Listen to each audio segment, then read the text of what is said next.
ഒരിടവേളയ്ക്ക് ശേഷം വയനാട് പുൽപ്പള്ളിയിൽ വീണ്ടും വന്യമൃഗശല്യം രൂക്ഷമായിരിക്കുന്നു എന്നത് ഞങ്ങളെ ഞെട്ടിക്കുകയാണ്. പുൽപ്പള്ളി കുറിച്ചിപ്പറ്റ വെള്ളുകുലിയിൽ ഇന്നലെ കടുവയിറങ്ങി.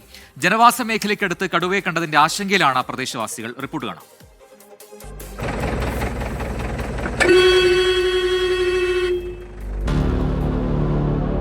വനത്താൽ ചുറ്റപ്പെട്ട പ്രദേശമാണ് കുറിച്ചിപ്പറ്റ വെള്ളുകൊല്ലി. വന്യമൃഗങ്ങൾ സദാസമയവും ഈ മേഖലയിലുണ്ട്. ഇന്നലെ വൈകിട്ടാണ് ഒരു കടുവയെ ഇവിടെ കണ്ടത്. കണ്ടവരുടെ കൂട്ടത്തിൽ നാട്ടുകാരനായ അരുൺ പ്രകാശും ഉണ്ടായിരുന്നു. അനുഭവം അരുൺ പ്രകാശ് തന്നെ പറയും. ഇന്നലെ കണ്ട അനുഭവം പറഞ്ഞാൽ ഭീകരമായ ഒരു അന്തരീക്ഷമാണ് കണ്ടത്. കടുവ നിരന്തരം ഇവിടെ ഉണ്ട്. സ്കൂളിൽ പോകുന്ന പിള്ളേർക്കൊക്കെ ഭയങ്കര ബുദ്ധിമുട്ടാണ്. കൊണ്ടുവിട്ടുകൊണ്ട് വരണം. അങ്ങനെ ഭയങ്കര ബുദ്ധിമുട്ടാണ് കടുവേനെ കൊണ്ട്. കടുവ ഇവിടെ ഈ പ്രദേശത്ത് എപ്പോഴും നിരവധി പിള്ളേരുകൾ കടന്നു പോകുമ്പോൾ ഇവിടെ കാണാറുണ്ട്.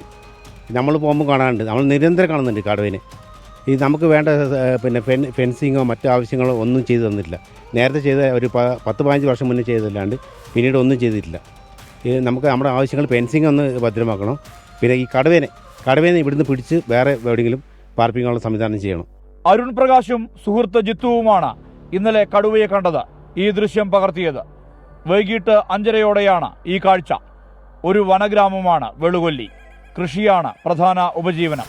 കടുവയും ആനയും പുലിയുമെല്ലാം ഇപ്പോൾ ആശങ്ക പരത്തുന്നുണ്ട്. ഞാൻ സ്കൗട്ടിൻ്റെ ക്യാമ്പ് കഴിഞ്ഞ് വരുമായിരുന്നു. അപ്പോൾ അവിടെ ഒരു ഗേറ്റിൻ്റെ അവിടെ തോടുണ്ട്, അവിടെ കടക്കുമായിരുന്നു. അപ്പോൾ ഞാനിങ്ങനെ വന്ന് അടുത്തെത്തിയപ്പോൾ ഞാൻ മേലോട്ട് ഓടി കയറി. അപ്പോൾ അതിങ്ങനെ നടന്നുപോയി. ഇവിടെ ഇപ്പോഴുള്ള ശല്യമാണിത്. ഇവിടെ ആരൊരു ഇതുപോലും തിരിഞ്ഞു നോക്കാറില്ല. ഞങ്ങൾ ഇവിടെ ഈ പ്രദേശമുള്ളവർ മാത്രം കടുവയും പുലിയും ആനയും കടുവയും എല്ലാം ഉണ്ട് ഇവിടെ. ഭയങ്കര ബുദ്ധിമുട്ടാണ്. ഞാൻ ആ കടുവേനെ കണ്ട് ഇത്ര അടുത്ത് കണ്ട് കയറി മേലോട്ട് ഓടി കയറിയതാണ്. പ്രദേശത്തെ വളർത്തുമൃഗങ്ങളെ കൊന്നു തിന്നുന്ന സ്ഥിതിയുണ്ടെന്നാണ് നാട്ടുകാർ പറയുന്നത്. 6 മണി കഴിഞ്ഞാൽ ആരും പുറത്തിറങ്ങാറില്ല. 60-ലേറെ കുടുംബങ്ങളാണ് ഇവിടെയുള്ളത്. കടുവാപ്പേടി കൊണ്ട് നെഞ്ചിടിപ്പ് മാറിയിട്ടില്ല നാട്ടുകാരുടെ. ഇവിടെ ഫെൻസിംഗ് അടക്കമുള്ള കാര്യങ്ങളിൽ നടപടി ഉണ്ടാകണമെന്നുള്ളതാണ് വനം വകുപ്പിനോട് നാട്ടുകാർ ആവശ്യപ്പെടുന്നത്. മനു ദാമോദരനൊപ്പം സുർജിത് അയ്യപ്പത്ത്, 24 വയനാട്. പൊതുജനം കഴുതയല്ല സാർ. എന്തായാലും നാട്ടുകാരുടെ ആ ആവശ്യം, അതായത് വന്യമൃഗശല്യം പരിഹരിക്കാൻ ഈ ഫെൻസിംഗ് വേണം എന്ന് പറയുന്ന ആവശ്യം, അത് കുറേ നാളുകളായി ആ മേഖലയിൽ ഉയർന്ന് കേൾക്കുന്നുണ്ട്. പ്രദേശത്ത് കടുവ മാത്രമല്ല കാട്ടാന ശല്യം രൂക്ഷമാണ് എന്നുകൂടി നാട്ടുകാർ പറയുന്നുണ്ട്. നമുക്ക് ചില പ്രതികരണങ്ങളിലേക്കാണ് ഇനി. കടുവൻ്റെ പേടിയായതുകൊണ്ട് പശുക്കളൊന്നും പോറ്റുന്നില്ല. ഇപ്പോൾ പൈസക്ക് എല്ലാം ബുദ്ധിമുട്ടാണ്. ആകെ കഞ്ഞി മുട്ടിയ പോലെ കടിക്കുന്നത് നിൽക്കുന്നത്. കടുവനെ കണ്ടു എന്നാണ് ഞാൻ മണി. നമ്മളെ കണ്ടില്ല. പിന്നെ ഇവിടെ ജിതു എന്ന് പറഞ്ഞ ആൾ കണ്ടു. ഇന്നലെ കണ്ടിട്ട് ഫോട്ടോ എടുത്തു മൊബൈലിൽ. പേടിയില്ലാണ്ടിരിക്കോ?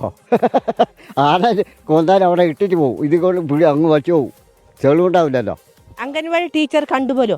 എന്നിട്ട് അതിനെ കണ്ടിട്ട് ഓടിയിട്ടില്ല, മെല്ലെ മെല്ലെ നീങ്ങിപ്പോയിന്ന് ടീച്ചർ ഇന്നലെ പറയാം ഞങ്ങളോട്. അതിന് ടീച്ചർ സുഖവുമില്ല. അതിൽ വരുന്നല്ല, എന്നും നടന്നു വരുന്നല്ല. അപ്പം പേടിയുണ്ട്. എനിക്ക് നടന്നു വരും പേടിയാ.